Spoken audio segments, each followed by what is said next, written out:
Hey guys, welcome to another video here with Seneye Reef some more.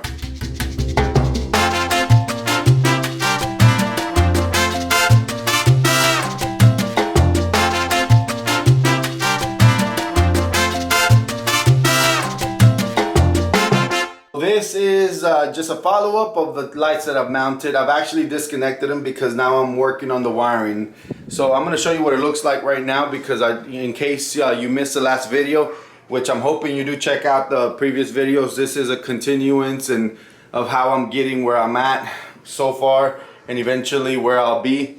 For those that don't know me, my name is Dennis. I moved from Texas. Now I live in North Carolina, Queen City, of course, in the outskirts, not actual Charlotte, but what, 15 minutes away, not even. So that's why my channel's called Seneye Reefs. That being said, I moved here with my family. My father-in-law moved with us. Long story short, we're here now. My main hobby is reefing. Other hobbies, I haven't found one that is an actual true hobby, but we're trying things like hiking. We've been, as you can see from previous videos, if you missed those and you like that kind of stuff, please check them out. We go hiking, we'll go to different places. You know, there's a beach to go to around here. There's mountains to go to and hike and, you know, check out scenery. Down south, you got Atlanta, the Georgia Aquarium, which we'll definitely check out, and I'll post some videos of it. Even further south, you got Florida. Definitely subscribe. If you haven't already, please do. If you have, thank you. Thank you for everyone that has subscribed. I will be trying to put content out as much as I can. At least bi-weekly. That being said, guys, if you have any questions, please leave them down in the comments. For now, here's what this looks like. I'm gonna go ahead and turn this camera around and show you what it looks like. So I've already done this light right here, but these two lights, as you can see, have the wires still, you know, not fully fixed. But as you can see, what I'm doing here, I used some zip ties and tied the 3 bricks for the lights to try to pretty much just get them out of the way, and then I'll be putting them on the wall, and hopefully it holds, right? I may put one other brick. I was thinking of doing the pump, the return pump, but that's not my permanent return pump. If you've watched my previous videos, I'm using a USA current flux, I believe it's called, one of the biggest ones to run this pump. So far I haven't really needed anything else.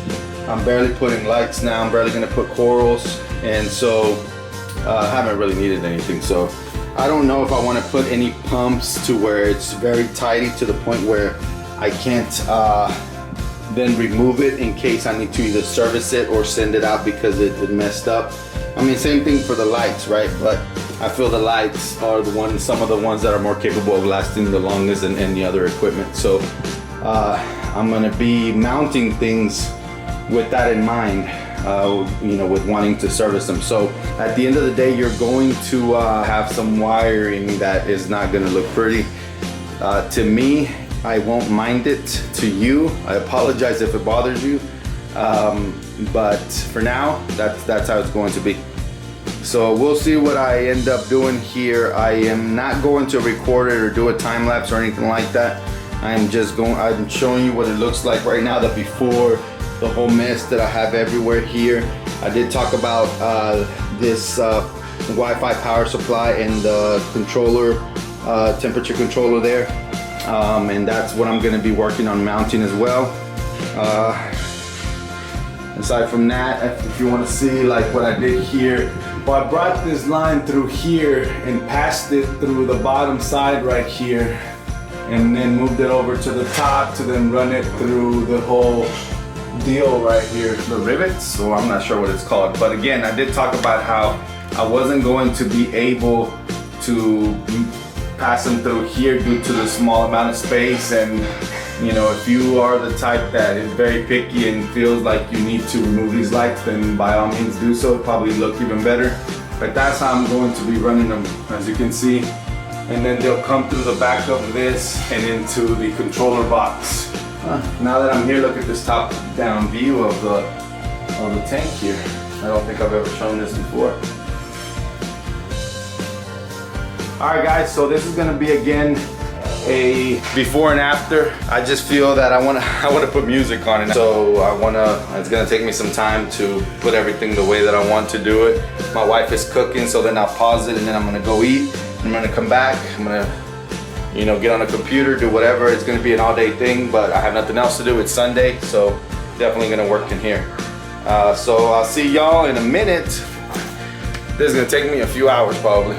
But all right, guys, what are you making us? Brunch? With some strawberries and Nutella. While we wait for the tank to be automatically set up by itself. This is what my daughter and son were excited about. I don't know where the other one's at. Y'all excited? Alright guys, so here we are. It's been about 3 hours later. It is actually almost 4 o'clock. The day goes by and I feel like I have done nothing at all. But I am starting to transfer some corals, so I wanted to show y'all.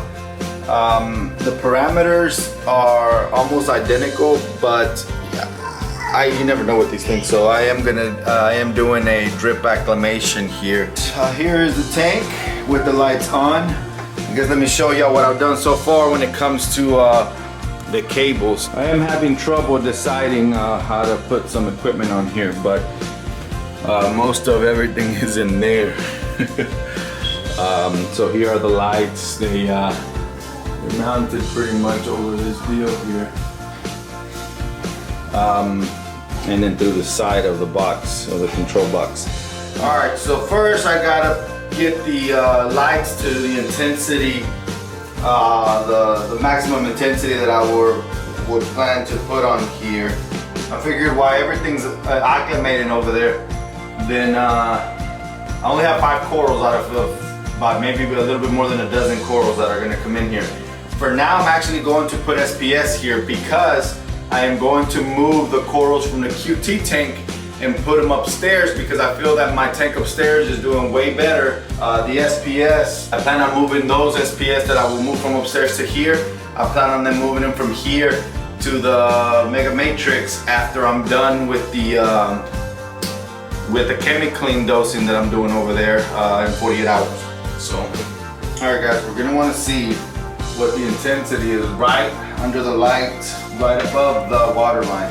Right under the light, I have it at 172. I'll put it right there. Of course, it goes all the way up to 800. So right above the water line, it's at 120. On this rock right here, it is at 50. Let's, I guess, start worrying about where I'm gonna put corals. Right here, definitely I'm gonna put some corals right now. We have it at 14, so we definitely wanna up the, got it at 70 right here, right under the light.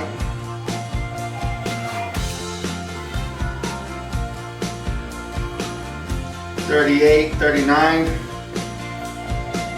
All right, so we definitely wanna up the par. I had it at 20%. I'm gonna go ahead and move it to 50%. So let's see how much of a difference that makes here at the very top. Now we're at 125, 139. That area right there, 108, 117. That area right there, about 80. And we are at 113, 131. Right at the top of this rock right here. We're at 188 to 213. It jumps between those numbers. Right under this rock right here, we're at 97, 93. So about 50 to 62 at that bottom rock right here. I'm thinking I'm gonna have to put these up a little bit more, but let's see what the middle of both are. Right in between, we're at like 150. Let's raise it up just a bit more. I'm thinking 60. And the only reason why is because I'm thinking that now I gotta measure the sand bed, and if it's at 50 at that rock, then it's gonna be very low at the sand bed. Now that I've gotten it up to 60%, here at the very top, between 200 and 216, this top right under the light, we're at 180, 160 to 180. I'm curious about the sand bed. At the sand bed it says 142, so I might lower it down back down to 50%. 125, 133. Let's see right here, we're in the middle. 128. All right, so I'm thinking I'm gonna lower it down to 50%, and then I'm gonna pay attention to how the cores react to 50%. If I feel like I need to lower it or increase it. Not sure what I'll put here, but I'm thinking, the more I think about it, the more I'm thinking I'm gonna have to add SPS. I don't know if, I might have to do some research to see if Euphilia can handle those 200 and plus par without burning out or not. If it does, then of course I'll continue adding things here. If it doesn't, there will be some spots like that one and at the very tip right here that I might end up just going with SPS because, you know, it just probably will work better. All right guys, let's move on to the next thing, which is connecting the heater. I am using a titanium heater, so hopefully, you know, it lasts for a while. They have 3-year warranty at BRS, so I'm gonna assume that I can use it for at least 3 years. I'll keep track of that. I'll always keep an eye on my temperature and all that.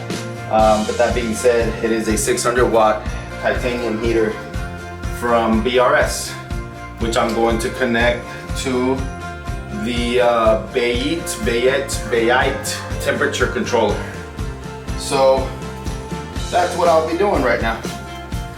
This is the heater. I'm sure most of y'all have seen. This is a 600 watt. The 300 watts are a bit shorter. I'm gonna go ahead and get this installed and we'll come back to the rest, because I know the main part here that y'all are gonna wanna see is the coils going in.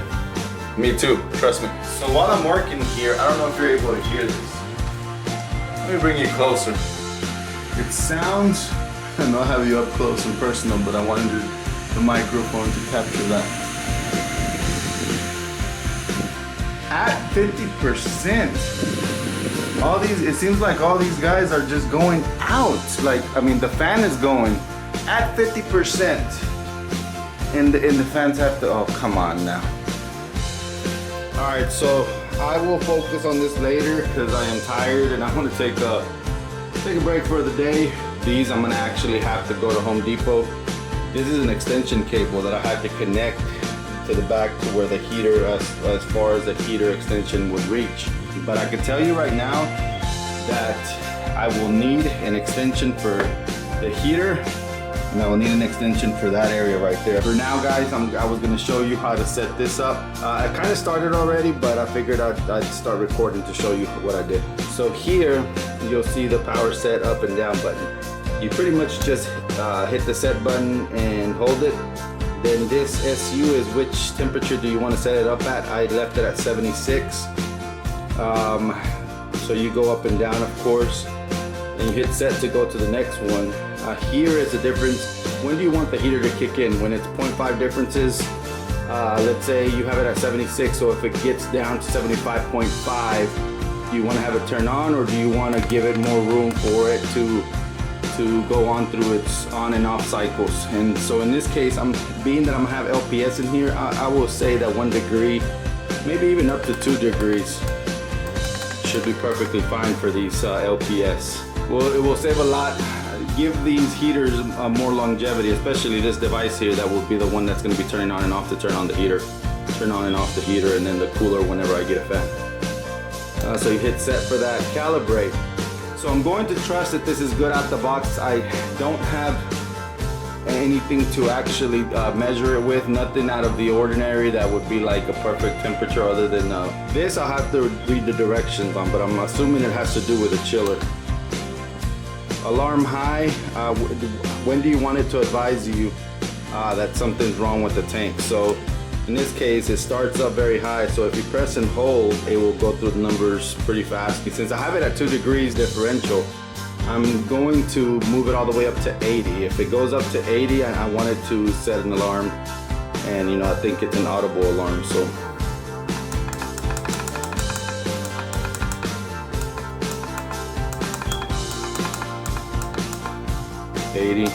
And then alarm low. Do you want it to let you know when the water is too cold? And so again, I have a 2-degree differential from 76, so it'll go down to 74 before the heater turns back on. So we're gonna do 72, which is the threshold. It's anywhere between 72 and 78, or 72 and 82 is what, you know, corals are recommended at. So I try to keep it somewhere in the middle. If the corals don't do well, of course, or don't look good, I'm going to either raise it or lower it. All up to you. But now that I think about it, I'm gonna do 72.5, so it actually gives me some time. This part right here is back to the beginning. What temperature do you want to set your tank at? At this point, you just let it be, and it will go back to what it needs to be. And as you can see, it tells you when it will be heated, when it's heating and when it's cooling. In this case, it has this outlet turned on to heat, and if you were to have a fan, then it will, you know, tell you when it's cooling. And I'm pretty sure it's actually going to do that now, but I don't have anything to cool it, so if it gets too hot, I'll just need to keep checking on it. Eventually, I'm not sure yet if I want to install a controller on this, like maybe the new Coral View Hydros 4. Not 100% sure, but if I do controller, I might do that, because I don't know if I want to go extensive as a Apex, you know, $800. I could do probably the Apex EL. Not sure yet, but I like to try new products, so I might end up doing the Coral View. Plan to keep this tank as simple as possible with LPS, and I'm not sure. I say that now and then later it changes. So for now, it's going to be as simple as possible. That may change in the future. For now, let's get going with the corals and what I'm going to, you know, where I'm going to be placing them, and go from there, guys. I will bring y'all closer once they're placed. For now, I just want to worry about the placement of them.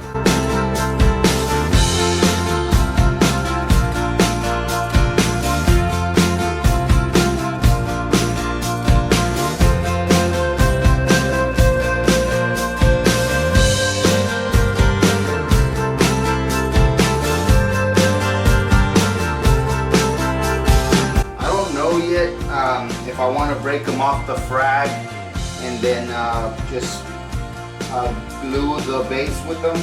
For now, I'm just going to place them where they're as stable as possible. I want to see how they do. If they do very well where they're at, then I'm going to either break them off and glue them there, or break off the little stub from the plug and then glue it there.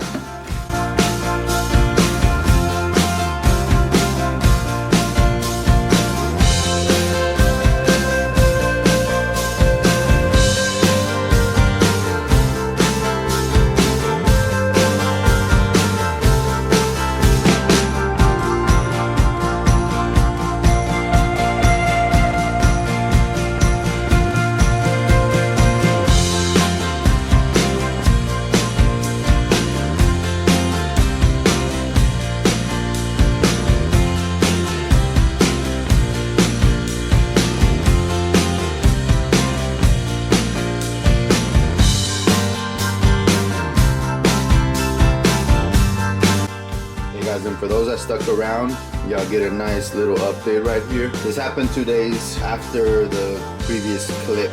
I decided to add the ball of Chaeto here into the refugium to try to combat, you know, any high nutrients that might come up, because I started to feed the fish a little bit more, and I started to dose that amino acids for those corals. So I'm trying to make sure that I don't get any kind of outbreak. Now this tank has been running without lights and cycled for a few months now. The difference between this tank and the Mega Matrix is that the Mega Matrix, it was all dead rock. It's actual live rock that I killed from whenever I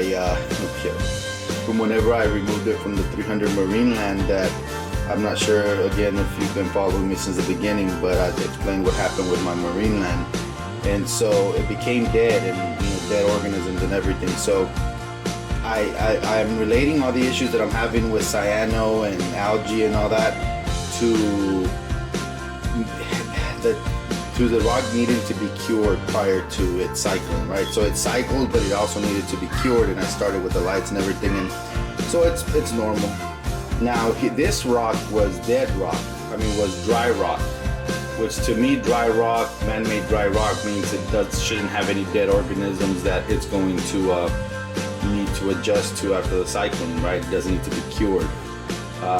whether the other one did. Well, even though the other one did. So anyways guys, I wanted to show you this part of the tank. I haven't decided what skimmer to go with yet, but I ended up adding some tiger pods today. As you can see, you'll see them all in there. I had this pump running so that it would kind of, you know, make that Chaeto move, but I decided to turn it off because I wanted for these guys to get settled and then I'd decide whether to turn on the pump or not. This right here is a Tunze light.